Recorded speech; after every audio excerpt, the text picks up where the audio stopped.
À la tête d'émissions de cuisine suivies jusqu'en Espagne, Julie Andrieux s'est confiée ce samedi 18 novembre sur la relation qu'elle entretient avec son mari, l'émine chirurgien Stéphane Delajoux. Julie Andrieux n'est plus à présenter. Journaliste gastronomique, elle a réussi à se faire une place de choix à la télévision, notamment en réalisant son premier livre, à la fin des années 90, poussée par son ancien compagnon, le photographe Jean-Marie Perrier. Grande fan de voyage et de découverte, elle distille sur France 3 ses bonnes idées culinaires, et même jusqu'en Espagne, où elle développe son émission Les Carnets de Julie. Entre-temps, elle s'est mariée avec un neurochirurgien réputé, pour qui elle a une grande admiration.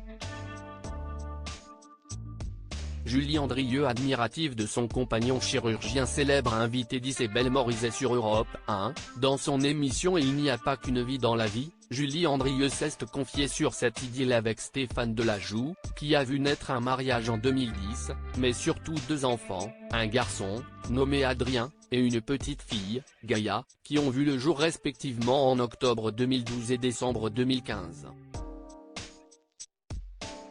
Alors que l'animatrice radio lui demandait si elle avait déjà été en contact avec le métier de son mari, elle a répondu positivement: « Ce ne serait plus possible aujourd'hui pour des raisons sanitaires, ça m'est arrivé il y a 10 ans, j'avais pu assister à 2 opérations, et c'était très impressionnant d'ailleurs. »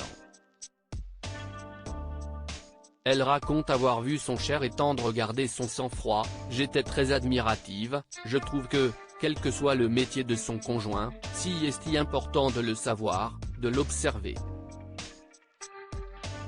Cette règle d'or entre Julie Andrieux et son mari Stéphane Delajoux, grande amatrice de voyage. Contrairement à son époux, Julie Andrieux a par ailleurs révélé avoir établi une règle d'or pour pouvoir partir quand elle le souhaite.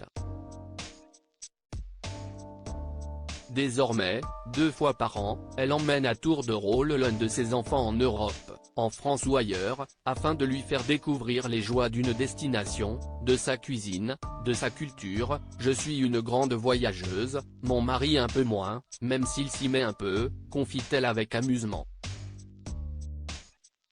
Pour moi, la famille, si est 2, poursuit celle qui a été élevée par une mère célibataire, la comédienne Nicole Courcelles. J'ai développé ce goût de la solitude, un autre regard sur la vie, une difficulté peut-être pour aller vers les autres, mais ça peut aussi être un atout.